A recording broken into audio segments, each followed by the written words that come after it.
Aquí estamos reunidos con la intención de estudiar la didáctica de la disolución del yo. Hermanos, es necesario que nosotros en estos tiempos del fin nos dediquemos a desintegrar el ego, el yo pluralizado. Por eso es necesario que tengamos una didáctica precisa, concisa, para eliminar cada uno de nuestros errores de tipo psicológico. La mejor didáctica para la disolución del yo se encuentra en la vida práctica intensamente vivida, la convivencia, la interrelación con nuestros semejantes es un espejo maravilloso donde el yo se puede contemplar de cuerpo entero. Es allí, en relación con nuestros semejantes, con nuestros familiares, con nuestros amigos, conocidos, vecinos, etcétera, etcétera, los defectos que escondidos llevamos en el fondo del subconsciente afloran de manera espontánea, saltan, porque el subconsciente nos traiciona, como se dice, y si estamos en estado de alerta percepción, en el estado de tercer nivel de la conciencia, es claro pues que podemos percibir esos elementos inhumanos y los vemos tal cual son en sí mismos. La mejor alegría para el gnóstico es celebrar el descubrimiento de alguno de sus defectos o errores psicológicos. Defecto descubierto, defecto eliminado. Cuando descubrimos algún defecto, debemos verlo en escena, como quien está viendo cine, como si estuviésemos viendo una película, pero eso sí, sin juzgar ni condenar. No es suficiente comprender intelectualmente el defecto descubierto. Es necesario además sumergirnos en profunda meditación interior para atrapar al defecto en los otros niveles de la mente. La mente tiene muchos niveles y profundidades, y mientras no hayamos comprendido un defecto en todos los niveles de la mente, nada hemos hecho, pues este continuará existiendo como demonio tentador en el fondo de nuestro propio subconsciente. Cuando un defecto es íntegramente comprendido en todos los niveles de la mente, entonces este queda listo para ser desintegrado, para ser reducido a polvareda cósmica, con la ayuda pues de nuestra Divina Madre Kundalini. Esto nos invita a analizar que no basta decir: madre mía, desintégrame tal o cual defecto. No, es necesario que no solamente lo descubramos, sino que lo estudiemos en profunda meditación. Tenemos que verlo cómo actúa en los diferentes centros o niveles de la mente. Así es como vamos muriendo de instante en instante. Y si morimos de instante en instante, entonces Eso es muy interesante porque vamos estableciendo dentro de nosotros un centro de conciencia permanente, es decir, un centro de gravedad consciente. Este es el motivo por el cual los hermanos gnósticos no llevan a cabo una labor completa, total, que se han propuesto. Pues algunos dicen, vamos a llevar a cabo una labor de evangelización en tal sector. Yo los he visto repartiendo la biblioteca del Celso, mas cuando van por ahí por el número 7, 8, dejan esa labor y se dedican a otra cuestión. Si les preguntáramos a estos hermanos por qué de las 20 conferencias solo repartieron 8 o 9, incuestionablemente no podría haber una respuesta científica, sino meras justificaciones. En vez de decir, pues, fui víctima de otro yo psicológico, como quiera que no tengo el centro de gravedad consciente, entonces ando a la topa tolondra, para donde tiren los intereses de los diferentes elementos infrahumanos que llevamos en nuestro interior.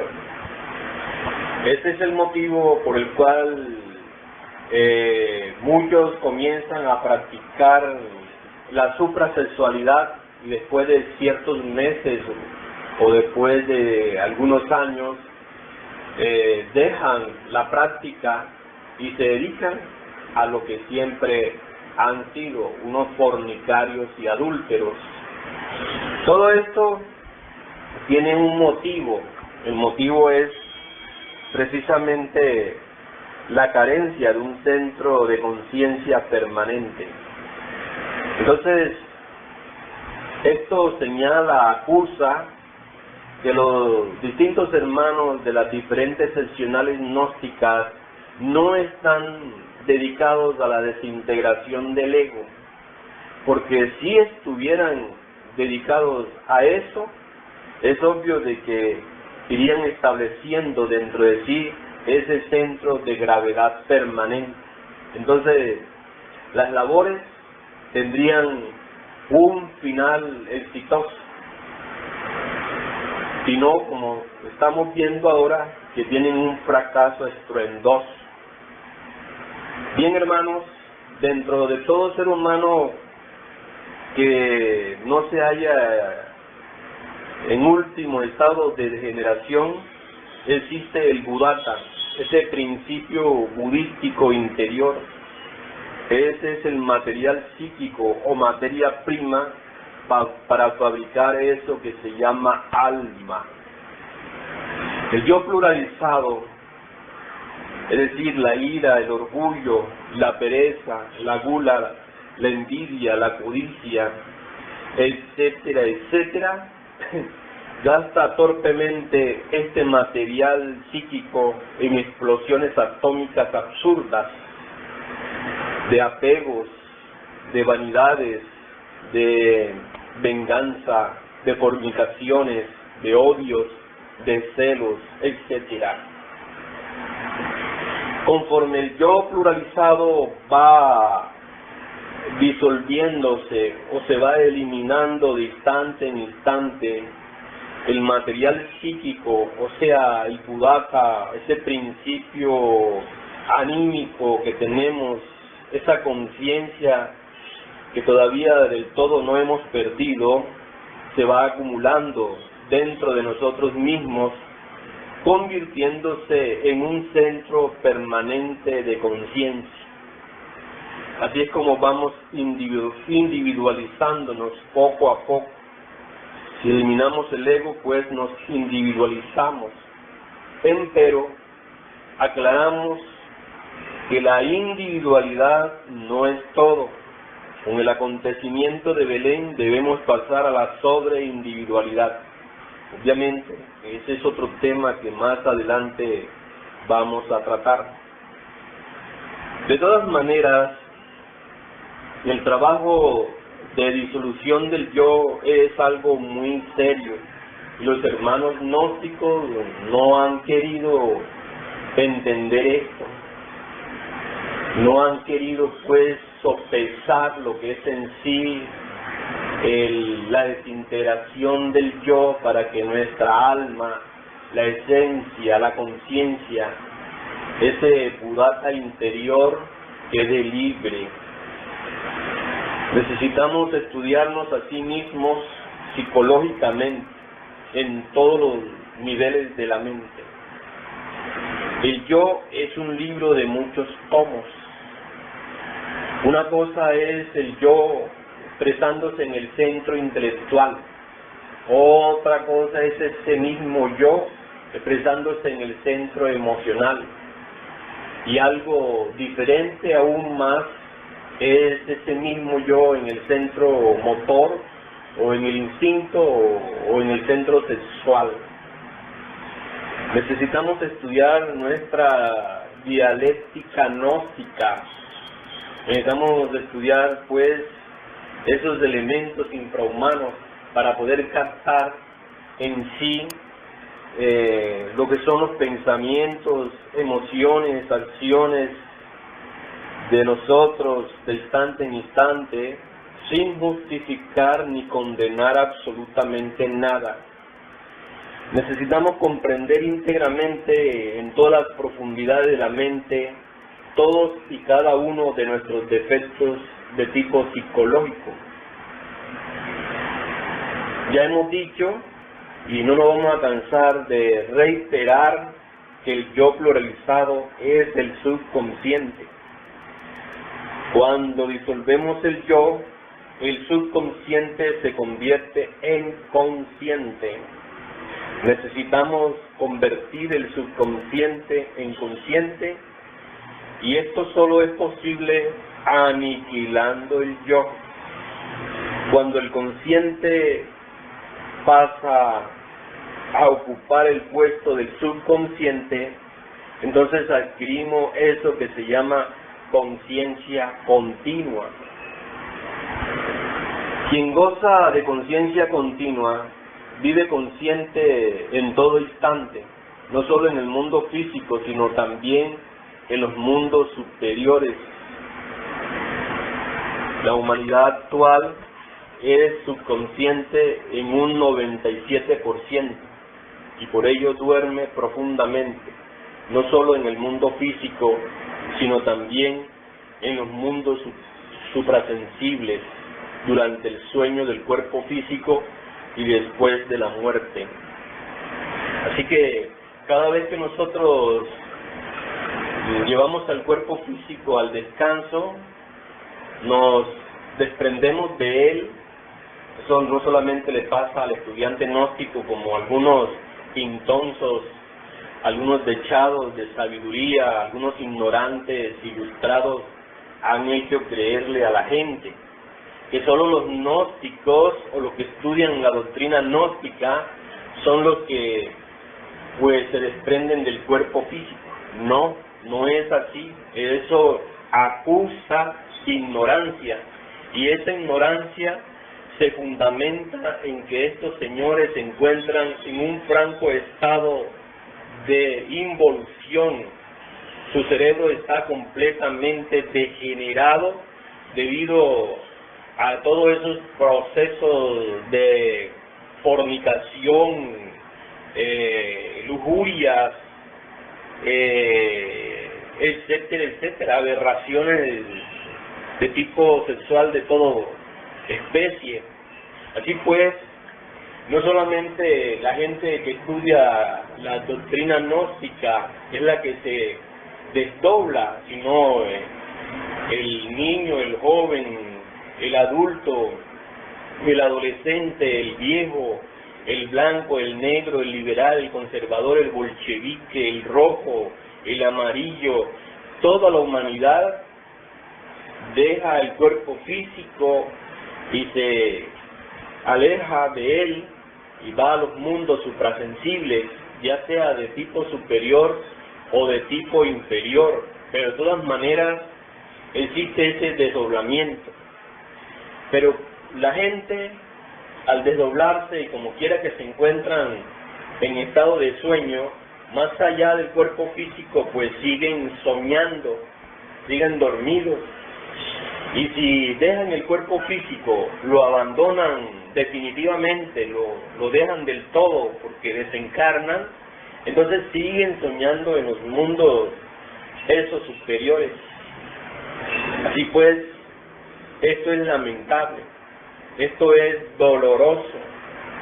Necesitamos, por lo tanto, la muerte del yo, porque si nosotros eliminamos el yo, morimos de instante en instante, aquí y ahora, no solo en el mundo físico, sino también en todos los planos de la mente cósmica, despertamos la conciencia.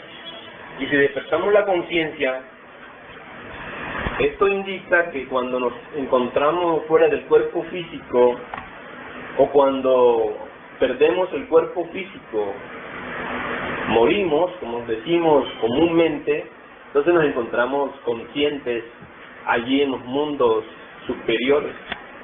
Por eso es indispensable ser despiadados para con nosotros mismos y hacerle la disección, el estudio al yo con el tremendo bisturí de la autocrítica.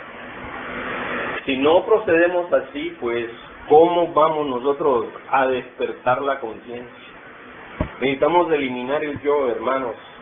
Hay que volvernos serios en esta materia, porque el tiempo va pasando y los yoes están allí. No solamente están, sino que se están fortaleciendo y hemos creado hasta el momento nuevos elementos infrahumanos. Y esto pues hace nuestra vida más tormentosa, más desgraciada.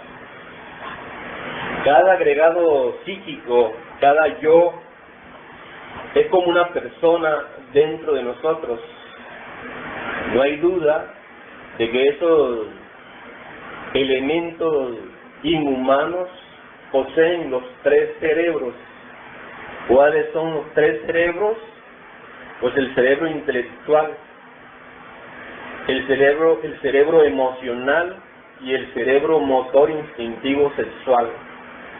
Esto indica que cada yo o agregado psicológico, que es lo mismo, es una persona completa, algo así. Cada yo tiene su criterio propio, individual, tiene sus ideas, sus conceptos, sus deseos, realiza determinados actos, llega a cada agregado a gozar de cierta autonomía. Entonces, si miramos las cosas desde este ángulo, si las estudiamos a fondo, llegaremos a la conclusión lógica e inevitable que dentro de nuestra persona habitan muchas personas. Y hermanos, lo más grave es que todas esas personas entre sí riñen, se pelean por la supremacía. Cada cual quiere ser el amo de la máquina, el señor. ¿A qué se parecería nuestra casa interior? Pues a una horripilante mansión en donde en vez de un señor que dirige la mansión, lo que existe son muchos criados y cada uno de ellos se siente pues el señor, el amo de esa mansión. Es claro, mirada tal casa a la luz de estos razonamientos, resulta espantosa e insólita. Lo curioso del caso son precisamente los conceptos que se forjan cada uno de los señores de la casa. El uno dice, por ejemplo, voy a comer, tengo hambre. Entra un segundo en conflicto y dice, al diablo con la comida, yo voy a leer el periódico. Surge más allá un tercero en discordia, en conflicto, y en forma irrevocable anuncia, qué comida ni qué lectura, voy a la casa de mi amigo fulano de tal. Dice aquí estas palabras, incongruentes todas.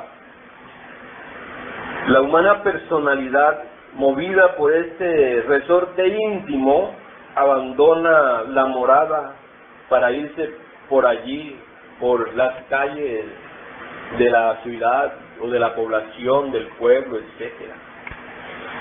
Si nos pudiéramos ver de cuerpo entero, psicológicamente, tal como somos ante un espejo, quedaríamos perfectamente locos. ¿Por qué? Pues no sospechamos remotamente que llevamos esas contradicciones y esas miriadas de egos en nuestro interior. Estamos todos llenos de horripilantes contradicciones. Esto es el nefasto suceso y situación que vivimos en realidad de verdad.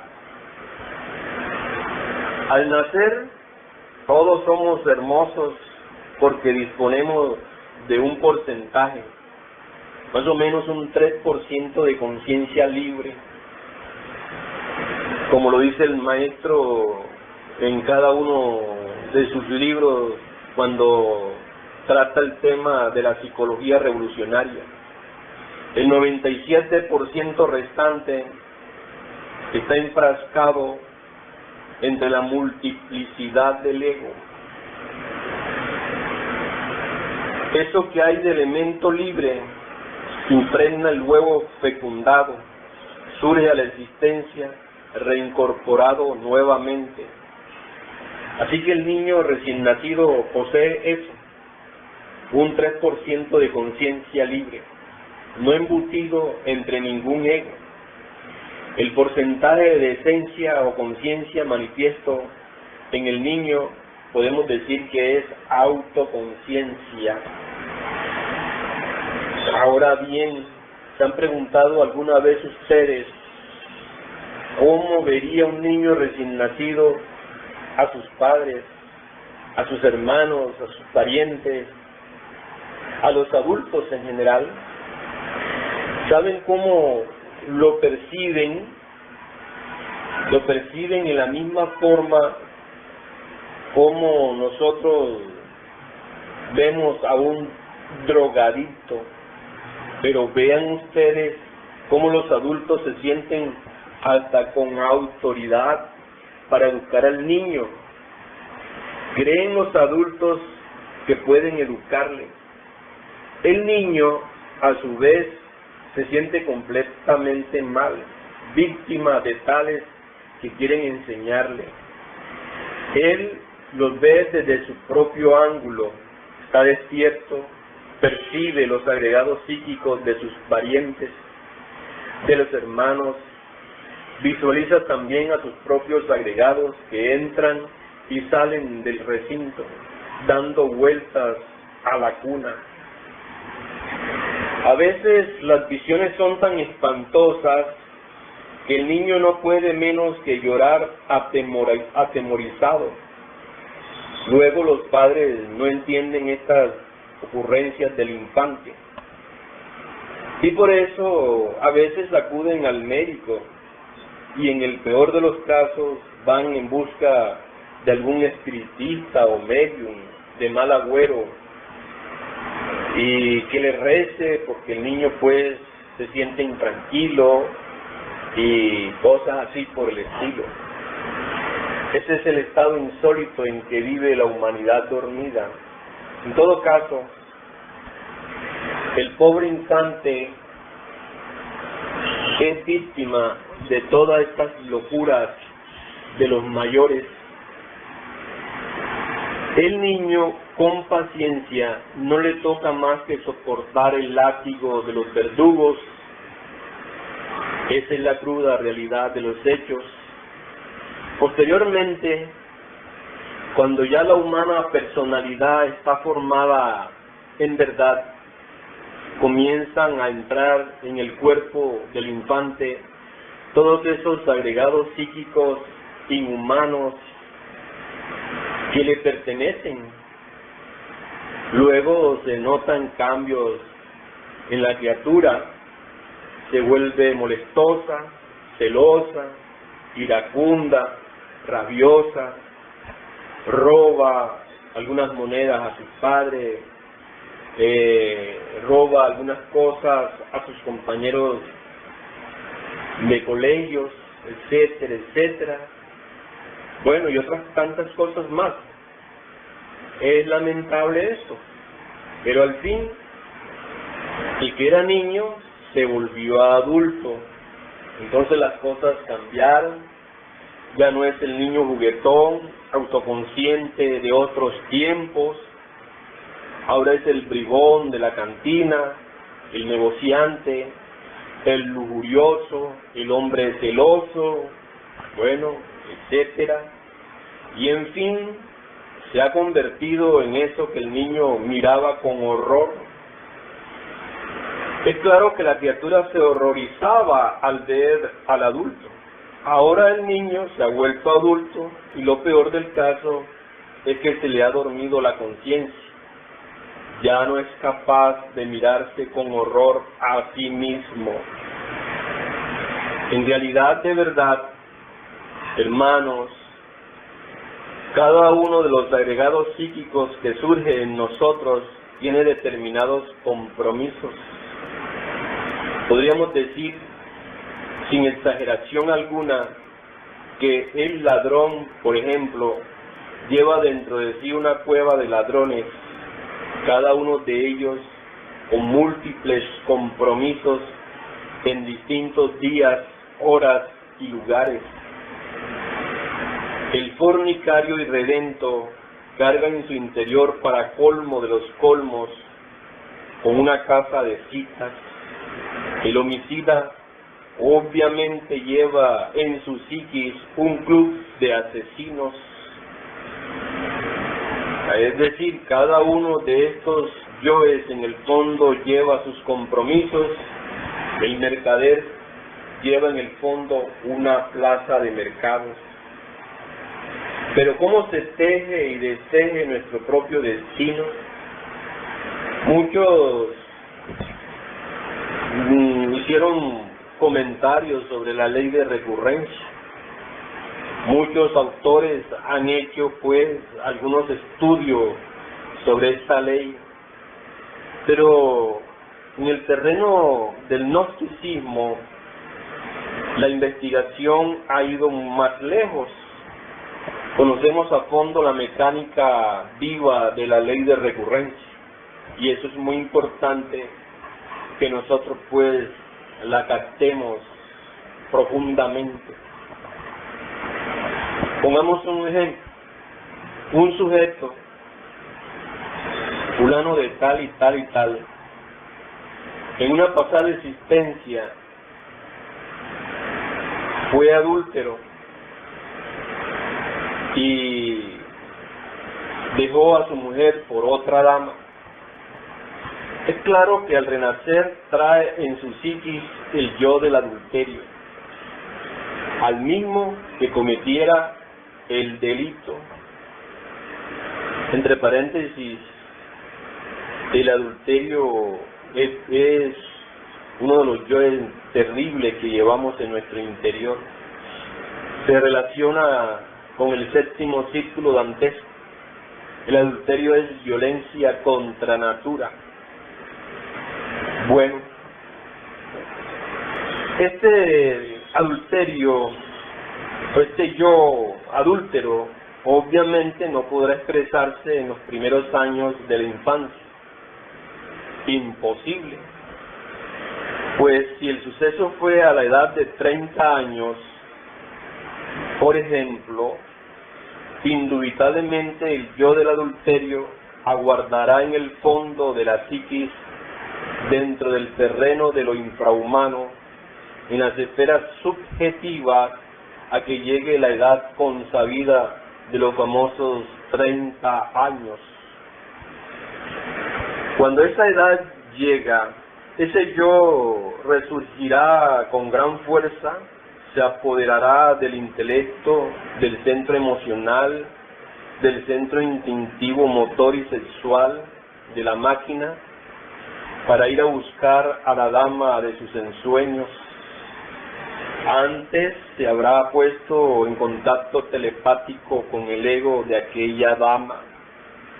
Posiblemente hasta se ponen una cita en algún lugar de la ciudad, tal vez en un parque o en una fiesta. Es obvio que viene después el reencuentro,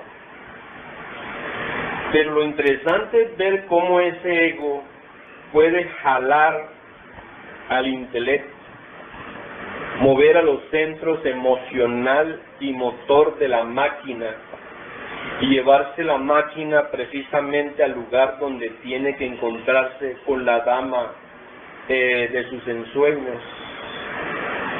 Inevitablemente, el mismo proceso se realizará en esa mujer y la escena se repetirá otra vez tal como sucedió. Pongamos otro caso.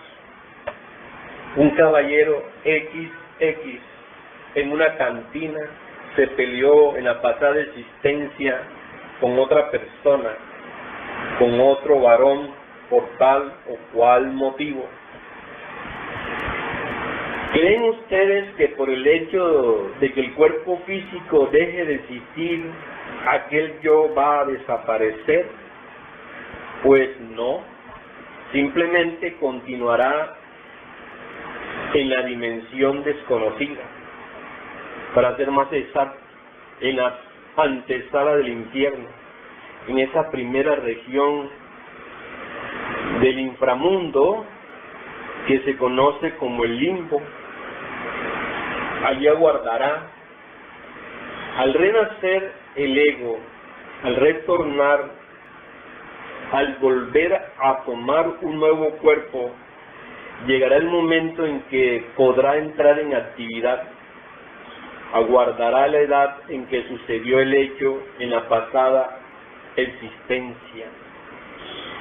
Si fue a los 25 años, aguardará a los consabidos 25 años y permanecerá en el fondo de la psiquis entre tanto, y cuando llegase el momento se apoderará de los centros de la máquina para repetir la hazaña.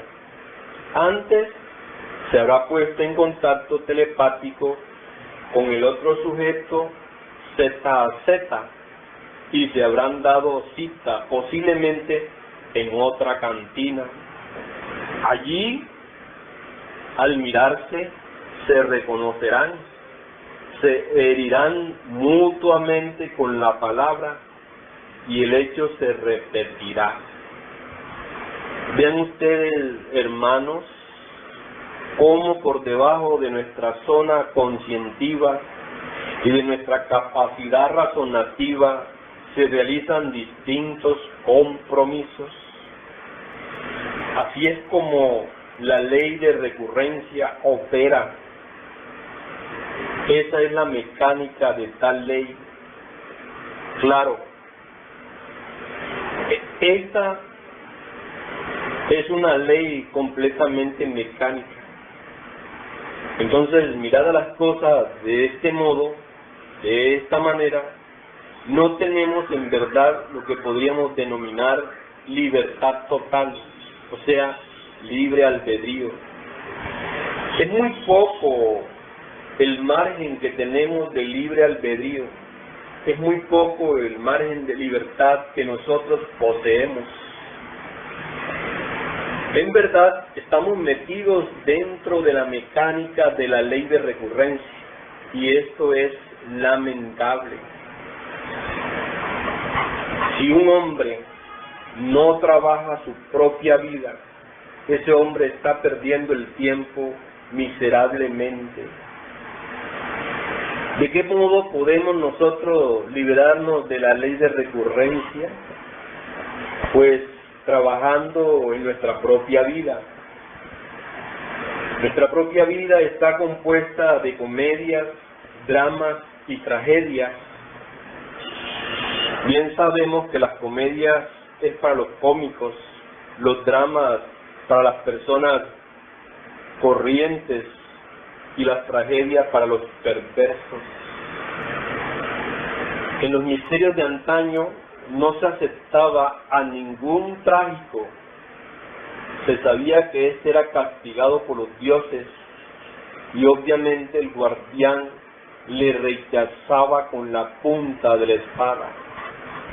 Bueno, ¿qué tenemos que hacer, hermano? Pues disolver los yoes. Eso es lógico. ¿Por qué tenemos que disolver los yoes? Ustedes vieron en el ejemplo, en los dos ejemplos que colocamos, que son los yoes los que vuelven a cumplir esos compromisos, es decir, retornan para realizar los mismos compromisos. Entonces los yoes son los actores de las comedias, de los dramas y tragedias. ¿Podría haber acaso una comedia sin cómicos? ¿Podría existir un drama sin actores? ¿Creen ustedes que podría desarrollarse en cualquier escenario del mundo alguna tragedia sin trágicos, sin actores? Claro que no. Entonces, si queremos cambiar nuestra propia vida, ¿qué debemos hacer? Pues no queda más remedio que disolver a los actores de comedias, tragedias y dramas. ¿Y quiénes son esos actores? ¿Dónde viven? Pues esos actores son del tiempo. Esos actores vienen de antiguas edades. Si decimos que el yo es un libro de muchos tomos, como dijimos al principio de esta clase, estamos asegurando una gran verdad. Si afirmamos que el ego viene de muchos ayeres, eso es cierto. Entonces el ego es tiempo. Los yoes personifican al tiempo. Son nuestros propios defectos, nuestros propios errores contenidos en el reloj del tiempo. Son el polvo de los siglos, en el fondo mismo de nuestra psiquis. Cuando uno conoce la didáctica de la disolución del yo, una didáctica precisa, pues entonces pasa por la desintegración de esos elementos indeseables que llevamos dentro, y así conseguimos insólitos progresos, triunfos de verdad. Por eso se hace indispensable, urgente e inaplazable conocer con exactitud la didáctica gnóstica para aniquilar el yo psicológico. Solo así se hace posible la desintegración de esos elementos indeseables que se llevan dentro. El maestro nos cuenta que en alguna ocasión nació un niño en la Atlántida. Este se desenvolvió en un hogar delicioso donde solamente reinaba la armonía, la sabiduría, la riqueza, la perfección, el amor. Llegó el momento en que aquel hombre, a través de las diversas técnicas y disciplinas de la mente, consiguió el autodescubrimiento. Entonces, con horror, se dio cuenta de que llevaba en su interior elementos abominables. Comprendió que necesitaba de un gimnasio especial, de un gimnasio psicológico. Es claro que en aquel ambiente de perfección no existía tal gimnasio. Entonces, no le quedó más remedio que abandonar la casa de sus padres y situarse por allí, en los suburbios de cualquier ciudad atlante. Se creó a sí mismo el gimnasio psicológico, un gimnasio que le permitió el autodescubrimiento de sus propios defectos. Claro, desintegró los agregados psíquicos y se liberó. En verdad, mis estimables hermanos, que las peores adversidades de la vida nos ofrecen las mejores oportunidades. Eso no lo han querido entender los hermanos gnósticos. Los hermanos gnósticos, cuando se encuentran metidos dentro de ciertos problemazos, empiezan a gritar, empiezan a huir, empiezan a protestar. Pero, ¿por qué se les olvida? ¿Por qué no tienen presente que esos son los mejores momentos para autodescubrirnos? Allí en esos momentos el subconsciente nos delata. Nosotros podemos poner una carita de santo, nosotros podemos poner una pose de santurrona, y cualquiera pensaría de nosotros lo mejor. Piense ese equilibrio de esa persona, piense pues cómo esa persona es armoniosa. Pero la persona esa, cuando tiene algún problema terrible, ya cambia, ya es diferente, ya protesta, ya se queja, etcétera, etcétera. Entonces, pues, es una cosa lamentable. Constantemente llegan a esta asociación distintas cartas de hermanos y de personas que se quejan de su familia, de su papá, de su mamá, de sus hermanitos. Otros protestan contra la mujer, otros contra la esposa, contra los hijos. Otras hablan horrores de su marido, etcétera, y piden naturalmente un bálsamo para consolar su adolorido corazón. Hasta ahora, entre tantas cartas y llamadas telefónicas, entre tantos correos electrónicos, no hemos visto ni siquiera a alguien que esté contento con tales situaciones tan adversas. Todos protestan, y eso es lo lamentable. No quieren el gimnasio psicológico, antes bien quisieran huir del mismo. Y a nosotros como instructores no podemos pues sentir otra cosa que un supremo dolor por estas personas. A veces decimos, y a veces comento, pobre gente, no saben aprovechar el gimnasio psicológico, quieren un paraíso, no quieren entender la necesidad de las adversidades, no quieren sacar partido de las peores oportunidades. En verdad que no desean el autodescubrimiento.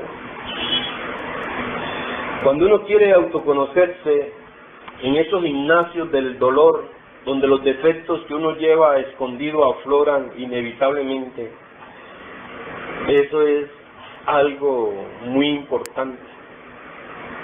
Defecto descubierto en tales situaciones debe ser trabajado profundamente en todos los niveles de la mente. Cuando en realidad, de verdad, uno ha comprendido tal o cual error de tipo psicológico, entonces ese error está listo para la desintegración. Así es como podemos apelar a Dios Madre, a Estela Madre, a la Virgen del Mar, nuestra Madre Divina, que es un fuego viviente y filosofal que se halla latente en toda materia orgánica e inorgánica. Kundalini le llaman en el Hindustán. Si uno apela a ese tipo de energía, si concentra su corazón, su mente y sentimientos más profundos en ella, será asistido. Estamos seguros que ese ígneo poder podrá reducir a cenizas, a polvareda cósmica, el agregado psíquicos en cuestión. Pero conviene saber, hermanos, que el poder serpentino anular que se desarrolla en el cuerpo del acetanóstico multiplica su poder en la forja de los cíclopes. Entonces solo le basta la debida concentración en Devi Kundalini. Ella es la cobra sagrada de los antiguos misterios.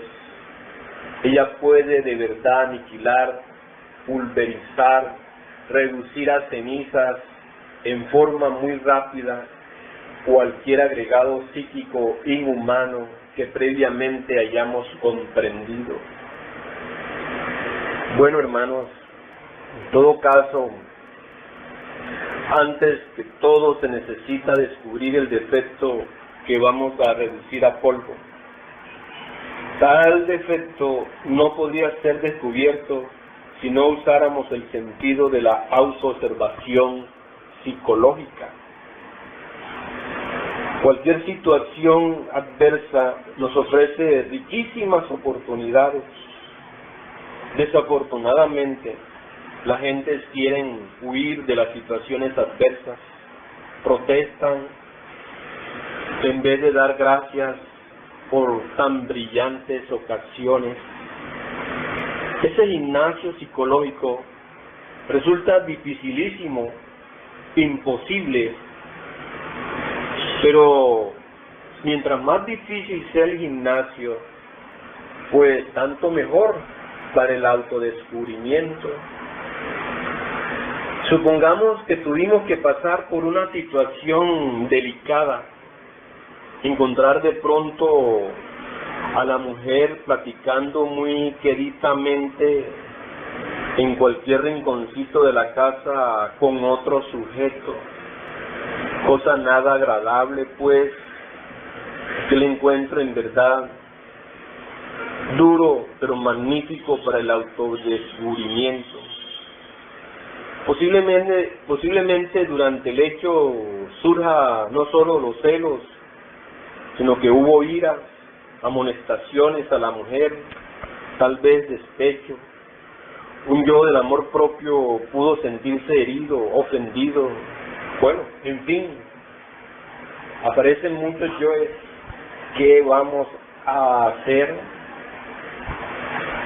Muy tranquilos en la noche, acostados en nuestra cama, en decúbito dorsal, es decir, boca arriba, con el cuerpo relajado, con los ojos cerrados, respirando rítmicamente, debe reconstruirse la escena tal como sucedió.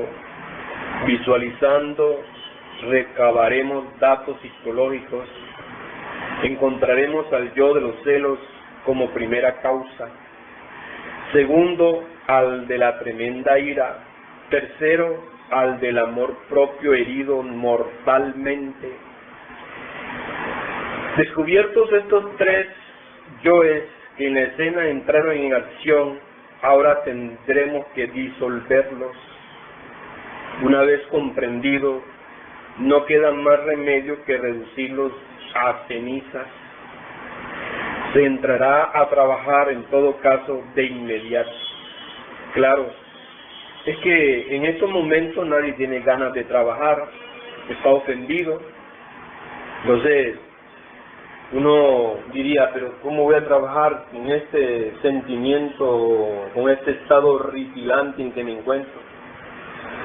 Pero si a pesar de todo logra tener cierta autonomía como para trabajar, pues tanto mejor. Eso es interesante. Invocar a Devi Kundalini Shakti, suplicarle primero elimine ese hastiante monstruo de los celos. Segundo, después de haber trabajado a fondo en el de los celos, hay que suplicarle que destruya el monstruo de la ira. Tercero, al del amor propio. Ciertamente, la gente se quiere demasiado a sí misma. Ese yo del amor propio está muy arraigado en todo el mundo. Si nos dan 2 palmaditas en el hombro, sonreímos deliciosamente. Pero si nos dicen alguna palabrita humillante, nos volvemos terribles. Ese yo del amor propio hay que aniquilarlo. Es el tercero que habría que cargarle todo el poder de la divina Kundalini. Lo que viene en sus siguientes días y horas es el mismo trabajo, hasta que los 3 colegas de tan fatal escena fuesen aniquilados. Obviamente